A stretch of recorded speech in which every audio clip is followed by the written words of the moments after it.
법화경에는 욕계, 색계, 무색계를 3개 화택으로 표현했어요. 불타는 집.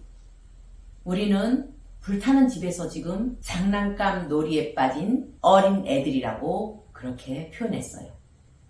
장난감 놀이가 뭐예요? 먹는 즐거움, 그리고 이성적인 즐거움, 게임의 즐거움, 많죠. 육체적인 이런 즐거움에 빠져서 불타는 집인 줄도 모르고 그 집안에 있는 장자의 아들들이라고 표현했어요. 3계에서 벗어나려면 우리는 어떻게 해야 되는지를 법화경에서 힌트를 얻을 수 있어요. 장자의 아들들이 있어요. 아들들이 여러 명인데 지금 무너질지 모르는 불타는 집에서 석가래가 지금 무너지고 있고 지붕도 무너지고 있고 그런 방 안에서 장난감 놀이에 빠져 있어요. 아들들이. 장자는 그 집에서 나와 있는 상태예요. 그 집은 문 하나고 좁은 문이에요. 장자가 들어가서 끄집어낼 수 있는 힘이 있지만 아들들을 데리고 나올 수 있는 힘이 있지만은 그렇게 하면은 또 들어가니까 스스로 나오게 하는 방법을 연구한 거예요. 그래서 얘들아 이 밖에 너희들이 좋아하는 황소수레, 염소수레, 사슴수레가 있다. 어서 나오너라. 여기에 가지고 놀 그런 장난감들이 많이 있다. 그랬더니만 얘네들이 갖고 놀고 있는 그런 거를 다 집어던지고 그 좁은 문으로 다 나왔어요. 아들들이. 이 장자는 엄청난 부자니까 빠져나온 아들들에게 황소수레만 줬어요. 염소수레하고 사슴수레는 낮은 거고 성능도 안 좋고 황소수레를 전부 줬어요. 여기서 비유로 황소, 염소, 사슴수레는 무엇을 뜻하는 말을 이야기할게요. 염소수레는 벽지불을 뜻해요. 벽지불. 사슴수레는 성문을 뜻해요. 전부 소승의 벽지불, 성문을 염소수레, 사슴수레라고 표현했어요. 벽지불은 12영기, 인연법을 깨달아서 그 지혜에 오른 그런 수행자들을 벽지불이라고 했고, 사슴수레는 사제법을 깨달았어요. 사제법을 깨달아서 고진멸도를 깨달아서 스스로 무여열반을 갈망해서 수행하는 그런 수행자들을 이렇게 표현했어요. 소승이에요, 소승. 황소수레는 보살이에요, 보살. 보살 마하살은 일체 중생의 무여열반을 위해서 반야바라미를 실천하는 그런 분들을 바로 보살, 마하살, 황소수레라고 표현했어요. 그래서 빠져나온 그런 아들들에게 전부 보살의 수레인 황소수레를 줬다는 거죠. 제가 항상 이야기했죠. 소승은 나만의 깨달음이라고. 나 혼자 깨달음이에요. 나 혼자 열반에 들겠다. 무여열반에 들겠다는 마음을 갖고 있는 분들이 소승의 아라함이에요. 보살은 나뿐만 아니고 모든 존재들의, 모든 중생들을 같이 열반에 들게 하려고 하는 마음을 갖고 있는 그런 수행자들이에요. 제가 반야바라미를 이야기할 때 부처님이 이 수행으로 바로 깨달음을 얻고 부처가 됐다고 이야기했죠. 결국 우리는 황소수레라는 그 수레를 통해서 보살행을 통해서 부처의 자리에 가는 거예요. 그래서 법화경에는 모든 부처님의 말씀은 이 보살도로 이끌기 위해서다. 어떤 경전이든 보살도로 향해 있다는 거예요. 예를 들어서 우리가 많이 읽고 있는 천수경, 반야신경, 금강경, 그리고 아미타경 전부 보살도로 향해 있다는 거예요. 이 대승경전은 보살을 빼면은 대승경전이라고 할 수가 없어요. 윤회를 벗어나기 위해서 우리는 누구나 이 보살도라는 길을 가야 된다는 거예요. 누구나 가게 돼 있다는 거예요. 연불에서 극락가자? 연불하면 극락 가는 거 맞아요. 국품연대의 하품하생이에요. 거기 가서 또 열심히 수행해서 부처가 돼가야 되는 거예요. 부처가 되는 성불학교가 극락세계래요. 근데 하품하생이에요. 연불에서 극락가자. 하품하생에 가서 그때부터 또 수행이 시작되는 거예요. 너무너무 오랜 세월을. 금방 되는 게 아니고. 근데 반야바라미를 통하면은, 보살행을 통하면은 바로 상품 상생이에요. 바로 부처가 되는 길이에요. 어느 거를 택하겠어요? 입으로만 나불나불 하는 거? 가서 또 수행하는 거? 행을 통해서 우리는 그 극락세계라는 부처가 보장된 그 세계에 간다는 거예요. 우리가 원래 공인 자리에서 분별 넘는 그 마음 자리, 내 몸의 주인인 공자리, 그 공인 자리에서 캡슐을 씌고 나왔잖아요. 이 캡슐을 깨기 위해서 우리는 보살행을 해야 된다겠죠. 깨는 과정이 바로 보살행. 캡슐을 쓰면서 우리는 육도에 떨어진 거예요. 육도라는 세계. 선상, 아수라, 인간, 축생, 악이, 지옥이라는 육도. 육도에 윤회하게 되는 거예요. 계속 도는 거예요, 여기서. 이 육도는 바로 고통의 세계. 천상에 올랐더라도 복이 닿으면 다시 밑으로 떨어져요. 극락세계는 떨어질 일이 없어요. 바로 부처가 되는 거예요. 하품하생 하더라도 오랜 세월을 수행해서 부처가 보장된 곳이 바로 극락세계예요. 육도는 어떤 마음으로 이루어지는가? 마음이 만드는 세계예요. 첫째, 선상은 남 위에서 베풀기 좋아하는 사람들. 복을 많이 지어서 가는 세계예요. 처음에 우리는 그 텅 빈 우주에서 천상세계에 다 온 거예요.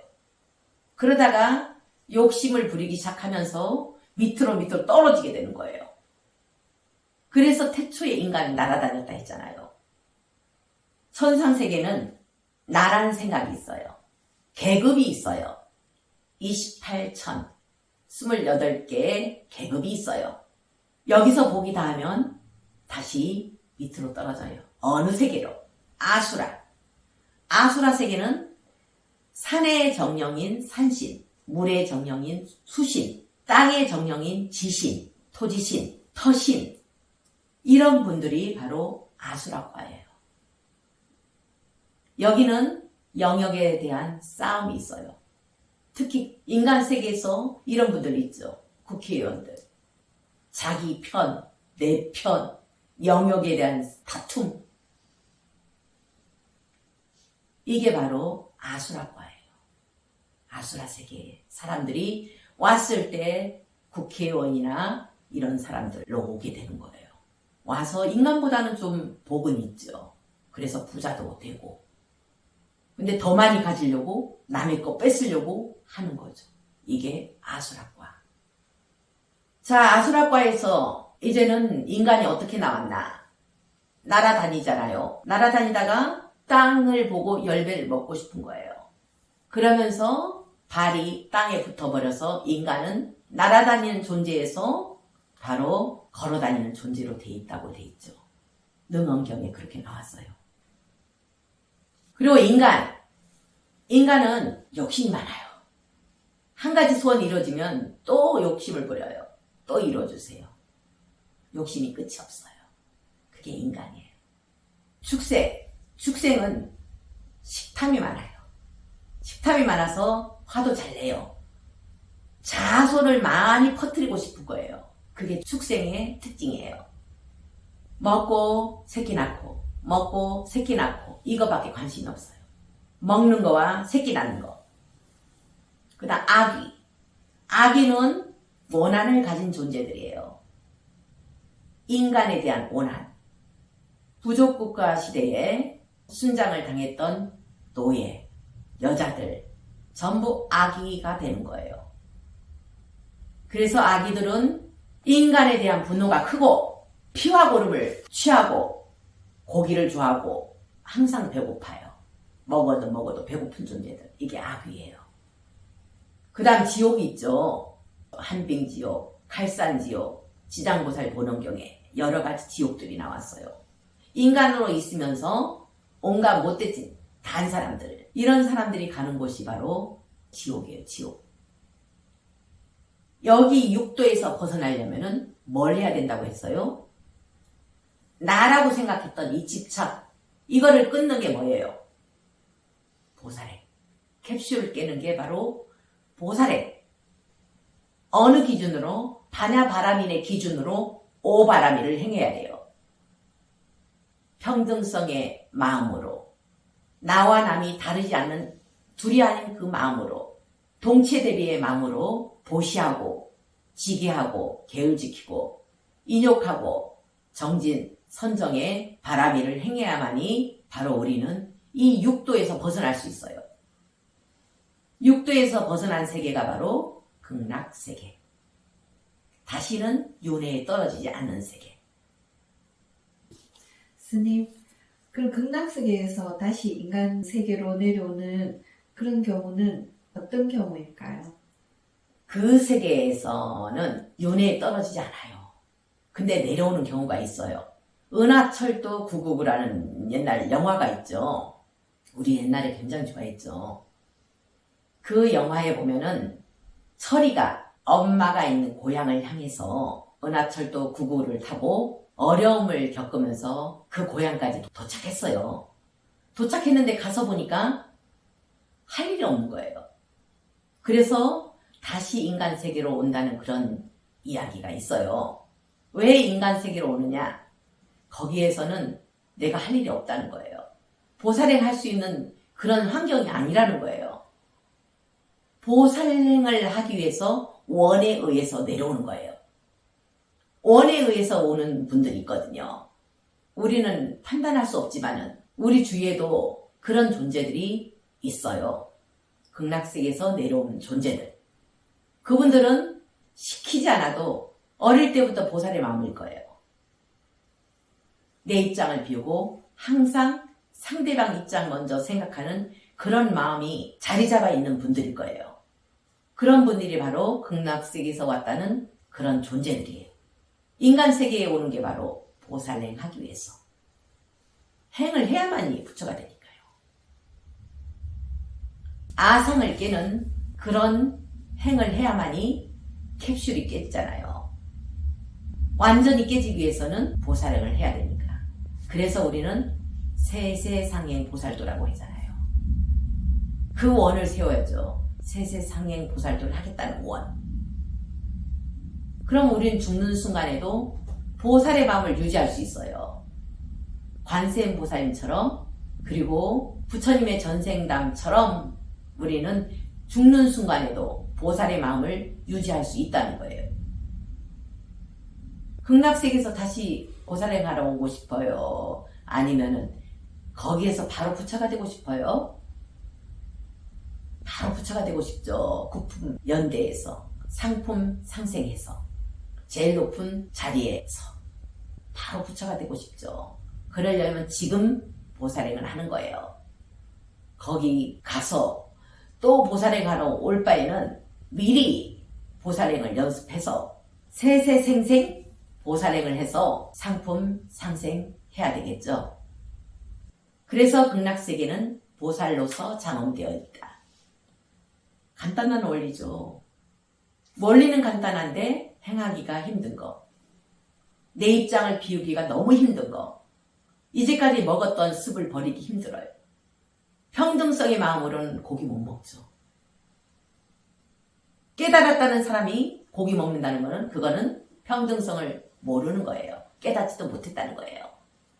보시, 내 입장을 비우고 저 상대방 입장에서 생각했을 때 나오는 거잖아요. 평등성의 마음으로 내가 너보다 잘났기 때문에 보시하는 거야. 이게 아니잖아요. 내가 저 사람 입장이면 어떨까? 저 축생 입장이면 어떨까? 이런 마음으로 보시하는 거고, 지게, 계율 지키는 것도 살생하지 말라. 당연히 먹는 것도 살생이 되겠죠. 평등성에 위배되니까. 반야바라밀의 입장에서는. 선정. 선정도 내 입장을 비워야 선정에 들 수 있지. 항상 머릿속에는 복잡하고 내 입장이 있는데 선정에 들 수가 있겠어요? 고기를 먹고 선정에 든다는 거는 마군이다. 이렇게 나오잖아요. 왜? 요 존재들이 선정을 방해한다. 원한의 존재들이 선정을 방해하는데 선정에 들어갔다는 거는 마군이라고 했어요. 인욕. 인욕도 바로 요하인욕이라 했죠. 요하인욕. 내 입장을 비우면 참을 것도 없잖아요. 상대방 입장에서는 그럴 수도 있는 거야. 이렇게 생각하면 참을 것도 없잖아요. 내 입장이 비워졌는데 정진. 이런 마음으로 수행하는 거. 반야바라밀의 마음으로, 평등성의 마음으로 끝없이 정진하는 거. 세세상행 보살도가 바로 그거죠. 끝없이 정진하는 거. 보살행 실은 어렵고도 쉬워요. 내 입장만 비우면 돼요. 그 마음으로 보살행을 하다 보면 이 육도에서 벗어날 수 있고 3계 화택에서 벗어나서 우리는 부처의 자리에 바로 올라갈 수 있어요. 우리 모두 다 같이 보살행을 통해서 그 자리에 오르도록 해야 되겠습니다.